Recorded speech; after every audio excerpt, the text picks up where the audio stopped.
ॐ अज्ञानतिमिरन्तस्य ज्ञानाञ्जनशलाकया चक्षुरुन्मिलितं येन तस्मै श्रीगुरवे नमः। जय श्री कृष्ण चैतन्य प्रभु नित्यानंद श्री अद्वैत गदाधर शिवासदि गौरभक्तवृंद।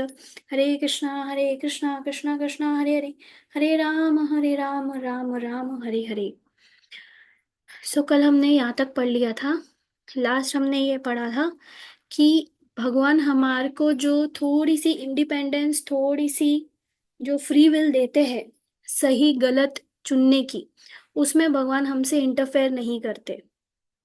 वो हमारे ऊपर है कि हमें जो इंटेलिजेंस दिया है, जो फ्री विल दिया है, हम उसका कैसा उपयोग कर रहे हैं। अगर भगवान बोलते हैं तुमको इंद्रिय तृप्ति करना है, मैं सारे साधन दूंगा तुमको इंद्रिय तृप्ति करने के। तुमको मेरे पास आना है, मैं सारे साधन दूंगा तुमको मेरे पास आने के। अब तुमको चूज करना है कि आपको क्या करना है। Parikshit Maharaj said, it is not that if I say there is no God there will be no God, और that I will not be responsible for what I do. The atheists deny God due to their sinful activities. If they thought that there were a God, they would shudder at the thought of punishment. Therefore, they deny his existence. तो परीक्षित महाराज बोल रहे हैं कि भगवान, मेरे बोलने से नहीं बोलने से कुछ नहीं होने वाला है। मैं बोलूंगा भगवान नहीं है तो क्या भगवान नहीं रहेंगे? जैसे अथीस्ट बोलते हैं, जो भगवान में बिलीव नहीं करते, वो लोगों को अथीस्ट बोलते हैं। तो वो लोग बोलते भगवान नहीं है। वो लोग भगवान नहीं है वो इसके लिए बोलते हैं क्योंकि वो लोग जो काम करते हैं, जो उनकी एक्टिविटीज होती है, वो सिंफुल होते हैं, वो अपराधमय काम करते हैं। तो उनको पता है हम लोग अपराधमय काम कर रहे हैं और उसके पनिशमेंट उनको नहीं उसके पनिशमेंट तले उनको दबना नहीं रहता है, इसलिए वो बोलते भगवान है ही नहीं। तो वो भगवान का अस्तित्व नहीं है वो बोल रहे हैं, वो क्योंकि उनकी उनका जो कर्म कांड है वो इतना बड़ा है, उनके कार्मिक इतने हैं, उन्होंने इतने गलत काम, सिंफुल एक्टिविटीज की है कि वो ऐसी बुद्धि उनको आ गई है कि भगवान नहीं है। When rabbits are attacked by larger animals, they close their eyes and think, I'm not going to be killed. But they are killed anyway. तो जब बड़े खरगोश को बड़े एनिमल्स मारने के लिए आते, तो वो अपने आप को, अपने आईज को क्लोज कर देता और वो बोलता है कि नहीं, मेरे को कोई नहीं मार रहा, बट वो मरता है। सिमिलरली अथीस लोग गॉड के एग्जिस्टेंस को डिनाई करते हैं। क्यों? क्योंकि वो सिंफुल रिएक्शन, सिंफुल उनके जो पनिशमेंट है उससे वो अपने आप को ऐसे छुपा लेते हैं। जैसे अभी अगर आप बोलेंगे कि मैं गुरुत्व आकर्षण में नहीं मानता, मैं ग्रेविटी में नहीं मानता, तो ऐसा होगा क्या कि ग्रेविटी आपके ऊपर असर नहीं करेंगी? नहीं। अगर आप मानो या ना मानो, आपकी लॉस तो रहेंगे ही ना। सिमिलरली आप भगवान को मानो या नहीं मानो, लेकिन भगवान तो रहेंगे ही। Similarly, we may deny the existence of God and His laws, but still God and His laws are there. In the High Court, one may say, I don't care for the law of the government, but he will be forced to accept the government law. If one denies the state law, he will be put into prison and duly punished. Similarly, one may foolishly decry the existence of God by various means. There is no God or I am God, but ultimately one is responsible for all his actions, both good and bad. सो आप कितना भी कर लो कि भगवान नहीं है या मैं ही भगवान हूं, जैसे हिरण्यकश्यप बोलते थे मैं ही भगवान हूं, तो आप कुछ भी कर लो, आप उनके लॉस से बच नहीं पाओगे। According to the law of karma or the law governing activities, if we act properly and perform pious activities, we are awarded by good fortune. And if we act sinfully, we have to suffer. तो अब ये law of कर्म क्या है, ये तो हम सबको पता है कि अगर हम अच्छे काम करेंगे तो हमको अच्छा फॉर्च्यून मिलेगा, मतलब हमारे साथ अच्छा होगा। हम अगर गलत काम करेंगे तो हम लोग सफर करेंगे, हमको दुख मिलेगा। Therefore, Goswami, Goswami says, तस्मात् पूरैवाश इह पाप निष्कृतौ यत ते मृत्युर मृत्योर अविपाद्यतात्मना दोषांश दृष्ट्वा गुरु लाघवं यथ भीषक चिकित्सेत रुजां निदानवित्त। You should know that you are responsible, and according to the gravity of your sins, you should accept some type of atonement as described in Shastras or scriptures. Bhagavatam का श्लोक है ये। तो यहाँ पे क्या बोल रहे हैं सुखदेव गोस्वामी कि आपने किस प्रकार का गुनाह किया है या सिन किया है या पाप किया है। सिन मतलब पाप करना। आपने जो जो मतलब इंटेंसिटी का पाप किया है, उस टाइप का आपको अटोनमेंट मतलब पनिशमेंट मिलेगा। मतलब you should accept some type of atonement मतलब आपने फिर सपोज कल आपने एकादशी नहीं करी, ठीक है, कल तो आपने पाप किया, तो आपको कुछ तो प्रायश्चित करना पड़ेगा। और वो प्रायश्चित किस प्रकार से करेंगे, जो स्क्रिप्चर्स में दिया है उस प्रकार का प्रायश्चित करना पड़ेगा। Just as doctors Just as doctors are sought when one is deceased, according to the Vedic way of life, there is a class of Brahmanas to whom one should go for prescribed atonement for sinful activities. There are different types of atonement. If a person commits a sin and counteracts it by penance, that is atonement. अगर आपने कुछ पाप किया और वो पाप को ये करने के लिए, नलीफाई करने के लिए आपने कुछ तप किया, तो आप उसको अटोनमेंट बोलते हैं। जैसे कि एक है, आप कुछ पाप करते हो जो आपने नहीं करना चाहिए। सपोज आपने वो जो 4 नियम है हमारे की का, ये मांस मच्छी नहीं खाना चाहिए, विवाह के बाहर संबंध नहीं होना चाहिए, और दारू शराब नहीं पीना चाहिए, और जुआ नहीं खेलना चाहिए, जो 4 है। तो ये समझो कभी पाप हो गया आपसे, तो उसका भी अटोनमेंट है। जैसे श्रीला प्रभुपाद बोलते, अगर सपोज आपसे कुछ पाप हो गया, ये करना नहीं है, लेकिन एक अटोनमेंट में सिर्फ बता रही हूँ कि वो दिन आपको फिर 50 राउंड चैंटिंग करना पड़ता है। ये एक वो गलती से जब हो जाता है तो उसको प्रायश्चित करने के लिए 50 राउंड्स चैंटिंग करनी पड़ती है, 50। ऐसे कुछ शास्त्र में दिए हैं कि हमको क्या करना चाहिए। There are examples of this in the Christian Bible. Sukadev says that one has to execute the prescribed atonement according to the gravity of his sinful activities. तो जैसे जितना जितना ज्यादा पाप करेंगे आप, जितना मतलब बहुत ज्यादा किया, जैसे ब्राह्मण हत्या, गाय हत्या, तो वो बहुत ज्यादा इंटेंस पाप हो गया, मतलब बहुत ये पाप हो गया, बड़ा पाप हो गया। कम पाप के तो शायद हो सकता कम राउंड्स ऑफ चैंटिंग हो। अब इतना डिटेल में अभी मुझे भी नहीं पता, लेकिन ये ऐसा है। ये सब का मतलब ये है कि आप कोई भी पाप अगर होता है आपसे, तो आपको उसका प्रायश्चित करना पड़ता है कुछ तो करके। वो प्रिस्क्राइब्ड है, वो दिया हुआ है हमारे शास्त्र में कि ये पाप हुआ तो हमने क्या करना चाहिए। A physician may prescribe an expensive medicine or a cheap medicine according to the gravity of the disease. For a headache, he may simply prescribe an aspirin. But if there is some severe illness, he may prescribe a surgical operation which will cost thousands of dollars. Similarly, sinful activities are diseases, so one should follow the prescribed cures to become healthy. जैसे एक doctor अगर अपने को सिर्फ एक sir दर्द है थोड़ा तो एस्पिरिन दे देता है। अगर कुछ ज्यादा ही प्रॉब्लम है तो हमको हो सकता है ऑपरेशन भी करना पड़े, तो ज्यादा खर्चा हो गया।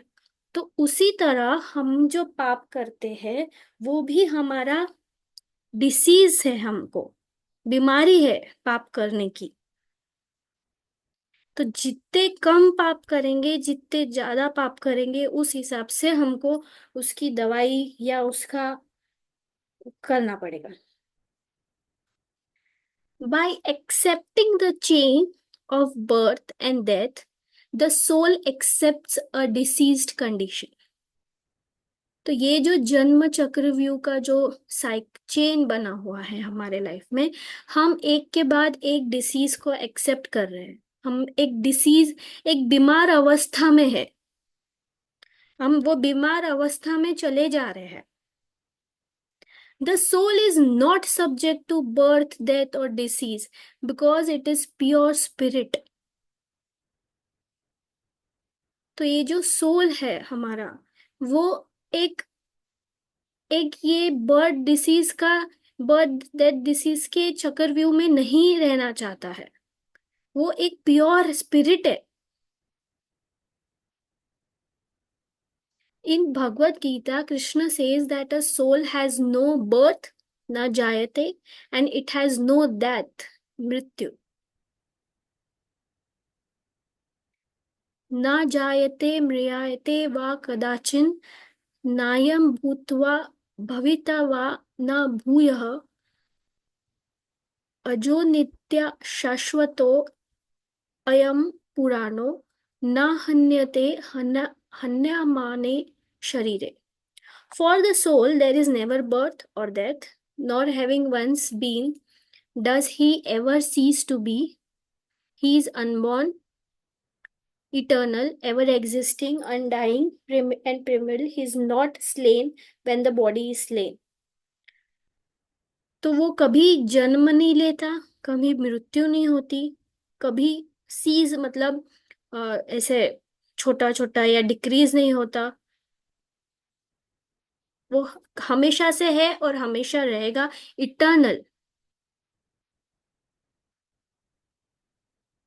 Modern civilisation in is in dire need of an educational system to give people instruction on what happens after death. तो जो ये हमारा अभी ये मॉडर्न सिविलाइजेशन हो गया है सो कॉल्ड, हम जो सिविलाइजेशन में आजकल रह रहे हैं, और आजकल के सिविलाइजेशन तो और ज्यादा हो गया है, जेनजी आला है, अल्फा जनरेशन आ रहा है, पता नहीं क्या क्या आ रहा है। तो सोचो क्या होगा। लोग आफ्टर डेथ में क्या होता है ये जानना ही नहीं चाहते, कि ये मनुष्य जीवन चला गया तो क्या होगा बाद में।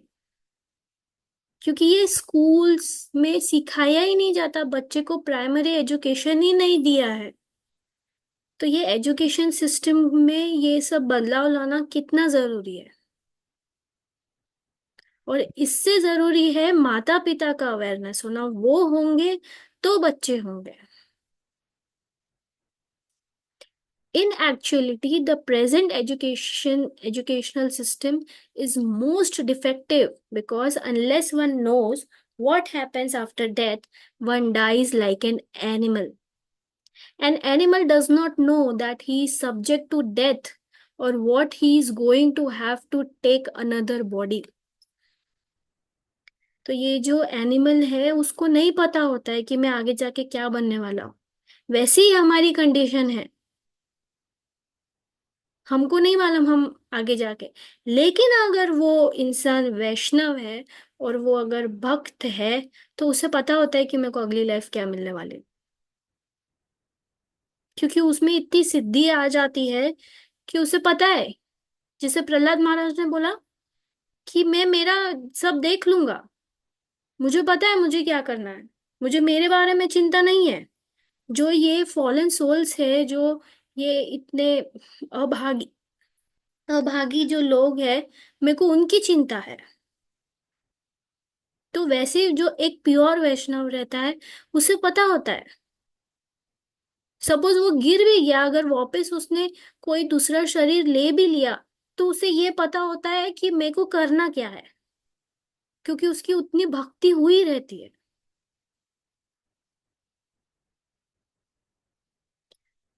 Human life, however, should be more elevated.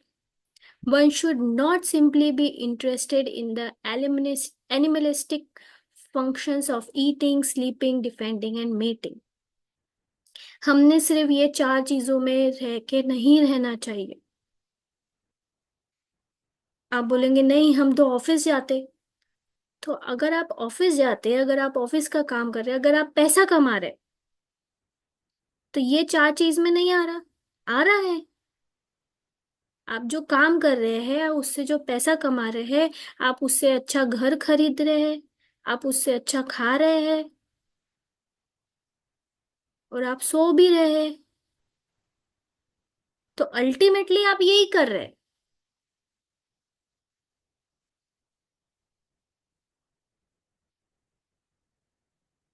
तो उनका बोलना है, प्रशिला प्रभुपाद को, कि सिर्फ ये चार चीजें ही मत करते रहो, आगे बढ़ो इससे, भगवान में लीन हो, भगवान को करो। ये तो बोला ही नहीं कि जॉब छोड़ दो, वो तो करना है, वो तो ड्यूटी है, लेकिन हर पल कृष्णा कॉन्शियस रहो। ऑफिस जाते हुए लोग भी कृष्ण कॉन्शियस होते हैं। A living entity may have an abundant supply of food for eating, or may or many nice buildings for sleeping, or good arrangements for sex life, or a good defense to protect him, but this does not mean that he is a human being. देखो, और अच्छे से explain किया प्रभुपाद जी ने कि आप human being हो, आपके पास में बहुत सारा खाना होना, आप बहुत बड़ी बिल्डिंग में रहना, आपका घर बहुत अच्छा होना, आपके पास में बहुत अच्छा डिफेंस प्रोटेक्टिव सिस्टम होना, मतलब आपके पास बॉडी गार्ड्स है, इसे, तो सिर्फ इतना होना मतलब आप अच्छे ह्यूमन बीइंग है? नहीं है।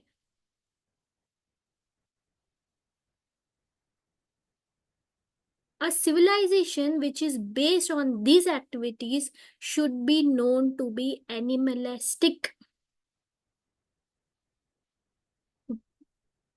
Since animals are also interested in this function, what is the difference between human life and animal life if a human being does not go beyond them? अगर हम भी ऐसा करेंगे, और एनिमल भी यही कर रहे हैं, बस उनका घर छोटा होगा, या वो फॉरेस्ट में होंगे और हम बिल्डिंग में हैं, या हम पैसे कमा रहे हैं, वो बिना पैसे से कर रहे हैं, लेकिन अल्टीमेटली आप कार्य तो वही कर रहे हो ना जो एनिमल्स कर रहे हैं। इंद्र तृप्ति। तो फिर हम में और उनमें फर्क नहीं हुआ। और अगर आप यही करते करते अपना शरीर त्याग दोगे, तो डेफिनेटली आप एनिमल बॉडी ही मिलेगी आपको।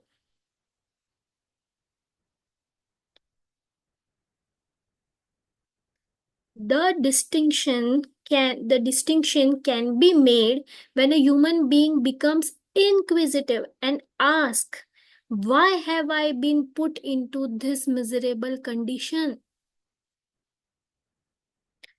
तो हम तभी एनिमल और ह्यूमन बीइंग में डिफरेंस देख सकते हैं, जब ह्यूमन बीइंग जो है, इंसान पूछेगा कि ये मुझे प्रॉब्लम क्यों आ रही हो, मेरे को बार बार मैं इतने अ, असहाय कंडीशन में क्यों हूँ, मिजरेबल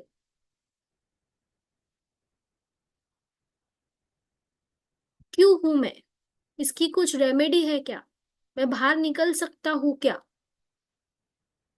कि हम हमारी लाइफ से खुश है एकदम, आपको कुछ प्रॉब्लम नहीं है? ऐसा तो है नहीं। हमको सबको प्रॉब्लम है, बॉडी की प्रॉब्लम है, समझो किसी को पैसे की नहीं होगी, तो किसी को बॉडी से रिलेटेड प्रॉब्लम है, किसी को बॉडी से नहीं होंगी तो किसी का माइंड स्टेबल नहीं रहता है, किसी को तो प्रॉब्लम्स है ही।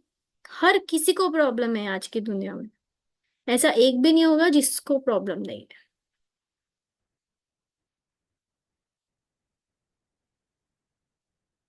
तो ये इंसान के क्वेश्चंस होने चाहिए। जब आपको ये इंसान को ये क्वेश्चंस आते हैं कि मैं क्यों सफर कर रहा हूं, मैं ये सब चीजों से कब ऊपर उठूंगा, तब वो असली हम लोग ह्यूमन सिविलाइजेशन में आएंगे। क्योंकि ऐसा सोचने का जो पावर है वो भगवान ने हमको दिया है। और अगर हम इंसान होके भी ये सोच नहीं सकते तो फिर हम क्या इंसान। पर हमको तो ऐसा समझाते ना कि भाई अपने जो भी कर्म है उससे ही अपने को ये सब करना पड़ता, यानी जो भी सफरिंग आती वो अपन अपने कर्म से ही लेते। तो फिर अपन ने तो यही दिमाग में बैठा के रखे कि भाई कर्म, यानी कर्म अच्छे करो। अपने को ये कहाँ सिखाया गया कि भाई तुम चैंटिंग करो तो तुम्हारे कर्म हल्के होते? अपने को यही सिखाया गया कि कर्म अच्छे करो तो तुम्हारे कर्म कटेंगे। अपने को तो यही चीज वही ना, तो वही बचपन हमको एजुकेशन ही नहीं दिया गया ना बराबर। फिर वो समझ में नहीं फिर क्या चीज करना वही अपने को नहीं समझता, तो अपन आगे के जनरेशन को कैसे पास आउट करेंगे सब चीजें? ऐसा अपने को यही मालूम है कि कर्म की वजह से अपने को डिफिकल्टीज आती है ऐसा। तो वही ना, वही तो ये टाइम पे जब अपने को नहीं समझा या हमने को कोई बात नहीं बताती, लेकिन हमारे पास गीता जी तो हमेशा से थी। हमेशा से हम हमारे पास में गीता जी थी। हमने हाँ कभी गीता जी भी नहीं पढ़ी, पढ़ने की कोशिश भी नहीं करी। लेकिन उसका मतलब ही नहीं समझता ना, वो जो करेक्ट। मीनिंग। हाँ वो चीज अपन बचपन से ऐसा पढ़े तो अभी भी पढ़ते ही है, ऐसा नहीं है, लेकिन वो जो डीप नॉलेज है हर शब्द का जो मतलब है, वो चीज कहाँ अप्लाई कैसे करना वो नहीं, अभी भी नहीं समझता ना वो सब बातें। नहीं मालूम है, हर एक पूरी डीपली नॉलेज ही नहीं है, सच्ची बोलो तो नॉलेज ही नहीं इसीलिए शिला प्रभुपाद ने ये बुक्स लिखी। है। हाँ। इसीलिए हम ये बुक्स पढ़ रहे हैं। और यही हम लोग बस सीखने की कोशिश कर रहे हैं। जितना हम लोग सीखेंगे उतना हमारा ज्ञान चक्षु खुलेगा और उतना हम लोग करेंगे। Is there perpetual eternal life? I do not want to die, nor do I want to suffer. I want to live very happily and peacefully. Is there a chance for this? What is the method or science by which this can be achieved? तो ये सारे questions एक इंसान को आना चाहिए जब वो प्रॉब्लम फेस करता है। तब when these questions are asked and steps are taken to answer them, our civilization is the result। जब हर व्यक्ति ये चीजों पे सोचने लगेगा, ये क्वेश्चंस के आंसर ढूंढने लगेगा, तो उसका रिजल्ट होगा कि हम एक मानवता में जिएंगे। ये मानवता कहलाएगी।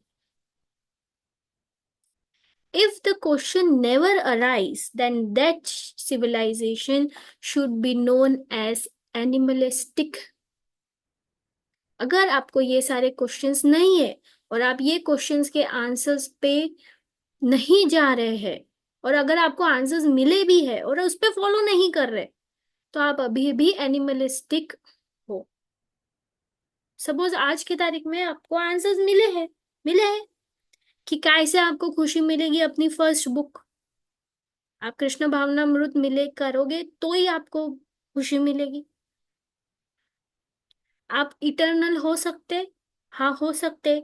आप कृष्ण लोक में जा सकते, हाँ आप जा सकते। आप कृष्ण लोक में चले गए मतलब आप इटर्नल हो गए, बराबर। आप इटर्नल ही हो, बस आपकी बॉडी जा रही है, आपकी आत्मा तो वही है। तो क्वेश्चंस आपको अब मिले हैं, लेकिन क्या आप कृष्ण भावनामृत हो गए? नहीं। आप आपने भगवान को सरेंडर कर लिया। कल हमने एक बहुत अच्छी प्रहलाद महाराज की प्रेयर देखी थी। प्रहलाद महाराज ने क्या प्रेयर थी वो, कि बस भगवान के शरण में झुकने को बोलना।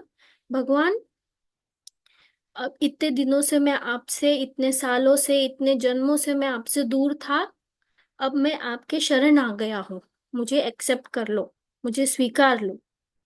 क्या हमने ये बोला भगवान को? नहीं बोला। क्या हम चैंटिंग करते? अदर देन अभी जो हम 9 बजे एक राउंड चैंटिंग करते हैं, उसके अलावा क्या हम चैंटिंग करते? तो अगर हम ये सब नहीं करेंगे तो हमको आंसर्स मिलके भी कुछ फायदा नहीं होगा। अभी आपको आंसर्स कैसे मिले? क्योंकि हम ये बुक पढ़ रहे हैं।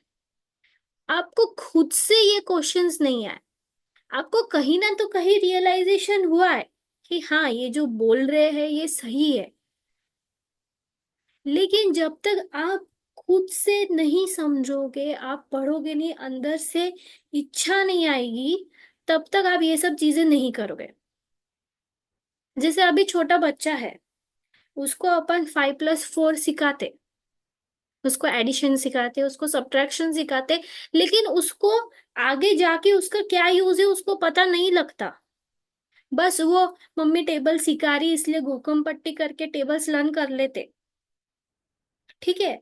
लेकिन वो टेबल्स का आगे जाके क्या यूज है उसको छोटे बच्चे को नहीं मालूम। लेकिन मम्मी बोल रही है, टीचर बोल रही है, मेरे को लर्न करना है, मैं लर्न कर लेता हूँ, बराबर। लेकिन जब वो जैसे धीरे धीरे बड़ा होता, उसकी पढ़ाई आगे आगे जाती, तब उसको टेबल्स का इम्पोर्टेंस समझता। और वो, तो वैसे ही जब हम ये प्रोसेस से जाते हैं, एक माला चैंटिंग करते, दो माला चैंटिंग करते, तीन माला चैंटिंग करते, तो हम धीरे धीरे धीरे ये प्रोसेस को समझने लगते। ये फिर हमको अंदर से आता कि नहीं, ये मुझे सीरियसली करना है। अगर मैं ये लाइफ मेरी ऐसी चली गई तो मुझे एनिमल बॉडी मिलेगी नेक्स्ट लाइफ।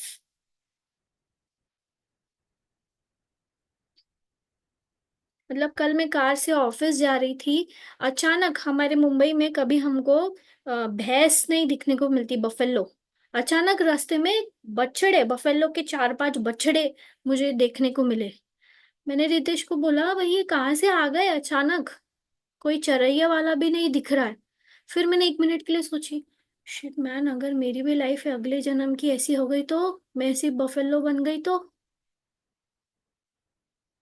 कैसी हालत होती है लावारिस घूमने की। सिर्फ सोच के देखो अपनी एनिमल लाइफ, अगले जीवन की, अगले लाइफ की, आपको ऐसे होएगा, कांटे आएंगे आंख पे। ह्यूमन लाइफ चाहिए ना। ह्यूमन लाइफ तभी मिलेगा जब आप ये जन्म में भक्त हो, नहीं तो नहीं मिलेगा। अगर आप अभी भी इंद्र तृप्ति करोगे तो इंद्र तृप्ति एनिमल से ज्यादा कोई अच्छी इंद्र तृप्ति नहीं करता, तो आपको एनिमल लाइफ ही मिलेगी। मैं डरा नहीं रही हूँ, बट ये सच्चाई है।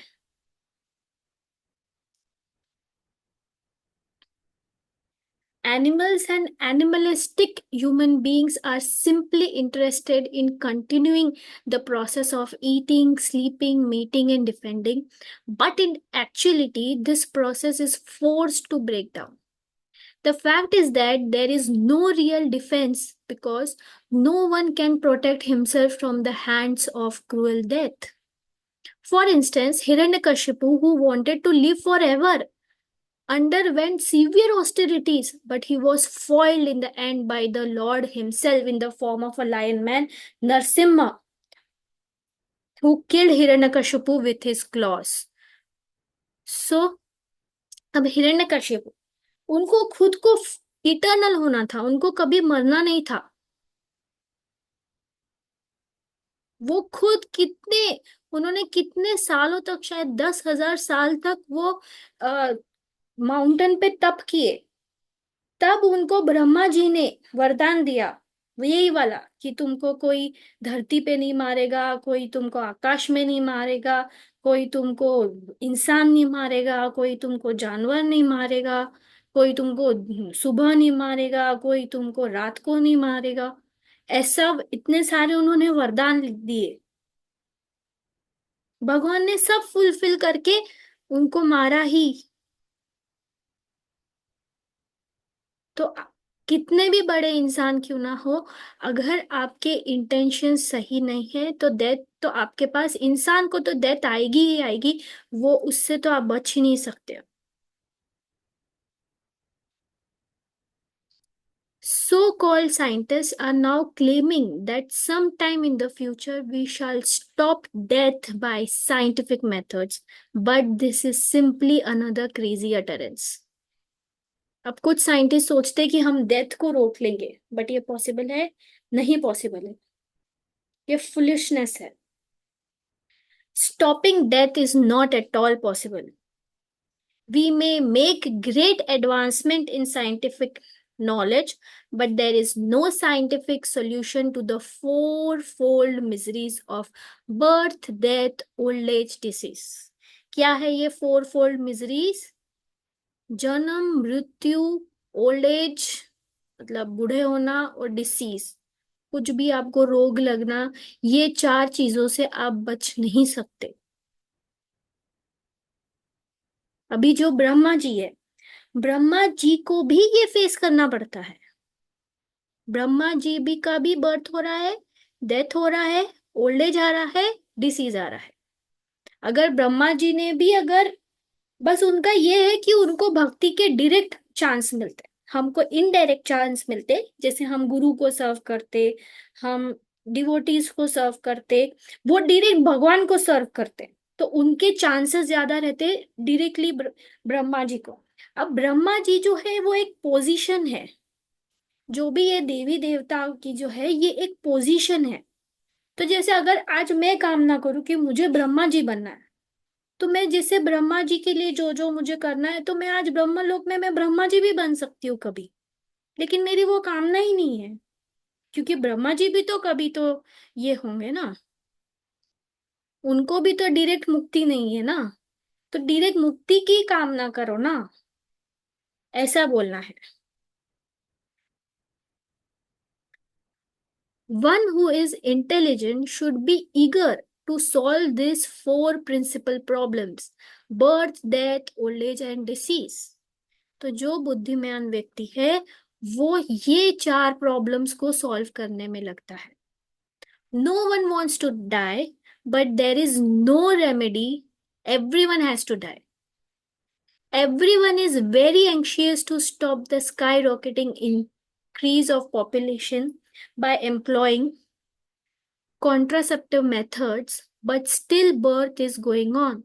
There is no stoppage of death and there is no stoppage of birth. Nor can diseases be stopped, nor can old age, despite all of the latest invention in medicine. तो आप कुछ भी कर लो, कितने भी कॉन्ट्रासेप्टिव मेथड्स लगा लो, जिसको जन्मना है वो जन्मेगा ही, जिसकी डेथ होना है वो डेथ होगा ही, जो बूढ़ा होना है वो बूढ़ा होगा ही, जिसको रोग लगना है वो रोग होगा ही. आप कुछ भी कर लो, जिसका टाइम आया उसको जाना ही पड़ेगा. अगर आपको कुछ कोमा में आपको 10 साल रहना, आपके इसमें लिखा है, आपके सिंफुल रिएक्शंस की वजह से, आपके पापों की वजह से, तो आप वो 10 साल कोमा में रहोगे.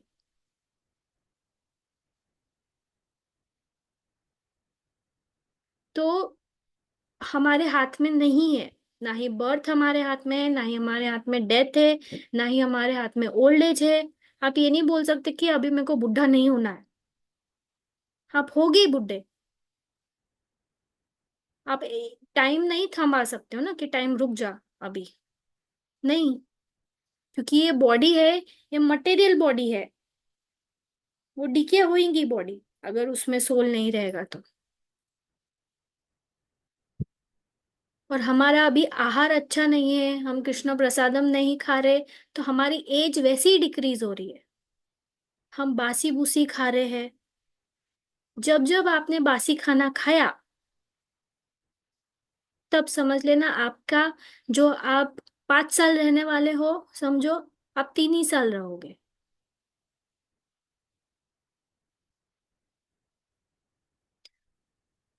One might think that he has solved all the problems of his life, but there is the solution. But where is the solution of these four problems of birth, death, old age, and disease? That solution is Krishna consciousness. तो solution क्या है इनका? Krishna consciousness. अगर आप भगवान के धाम, भगवान के कृष्ण लोक में चले गए, तो आप कभी जन्मोगे ही नहीं, कभी मरोगे ही नहीं, और वहां पे तो ओल्ड एज होता ही नहीं है, वहां पे डिसीज होता ही नहीं है, तो हो गई प्रॉब्लम सॉल्व. आप ये भौतिक जीवन में रह के ये चार चीजों से मुक्ति नहीं पा सकते। आपको वही जाना पड़ेगा और वही पा सकते हैं आप। Every one of us is giving up his body at every moment, and the last phase of giving up this body is called death. हाँ, ये चैप्टर यहाँ पे हो गया, इतने ले लेते। But Krishna also says, जन्म कर्मा च मे दिव्यम एवं यो वति तत्वतः त्यक्त्वा देहम पुनर्जन्मा नैति माम इति सो Arjun. One who knows the transcendental nature of my appearance and activities does not, upon leaving the body, take his birth again in this material world, but attains my eternal abode, O Arjuna. तो भगवान यहाँ confirm कर रहे हमको कि जिन्होंने मेरा transcendental nature देख लिया है, मेरे एक्टिविटीज देख लिया है, वो वापिस जन्म ये मटेरियल ये भौतिक दुनिया में नहीं जन्मेगा। और मेरे साथ मेरा जो कृष्ण लोक है, वो लोक है, वहां रहेगा, माई इटर्नल एबोर्ड, मतलब उनके पास रहेगा। What happens to such a person?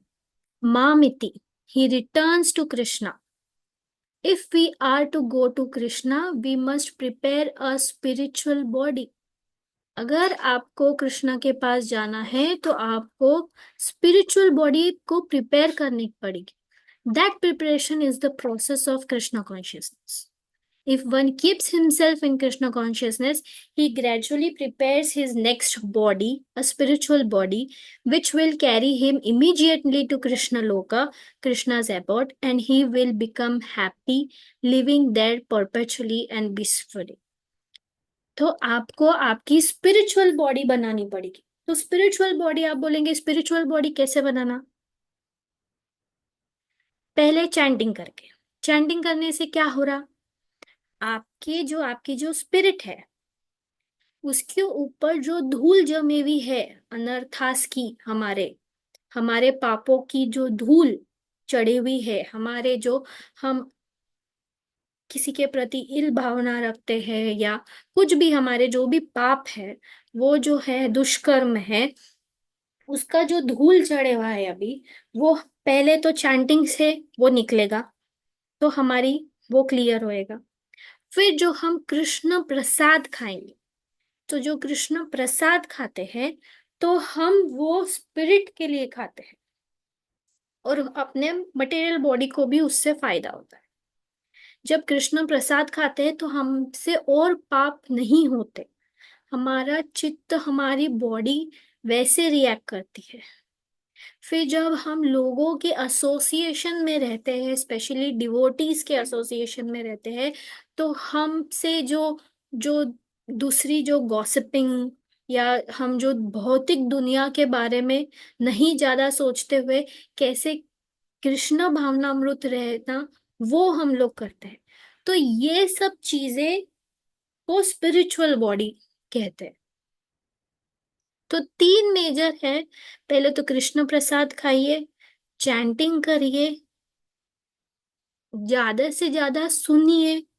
सुनिए मतलब कीर्तन सुनिए, लेक्चर्स सुनिए, ताकि आपका चित्त जो है वो प्योर होते जाएगा। फिर धीरे धीरे धीरे सब लाइन पे लगता है, धीरे धीरे। सो ये ये चैप्टर सिक्सटी यहीं पे माला, खत्म हो गया। हाँ, 16 माला एक साथ ही करना रहता है कि भाई दो दो तीन तीन करके करे दिन में से? वैसे भी चलता है, कोई प्रॉब्लम नहीं है 16 माला। लेकिन सबसे अच्छा टाइम चैंटिंग का सुबह 4 से 6 है। 2 घंटे में 16 माला हो सकता है, ठीक है।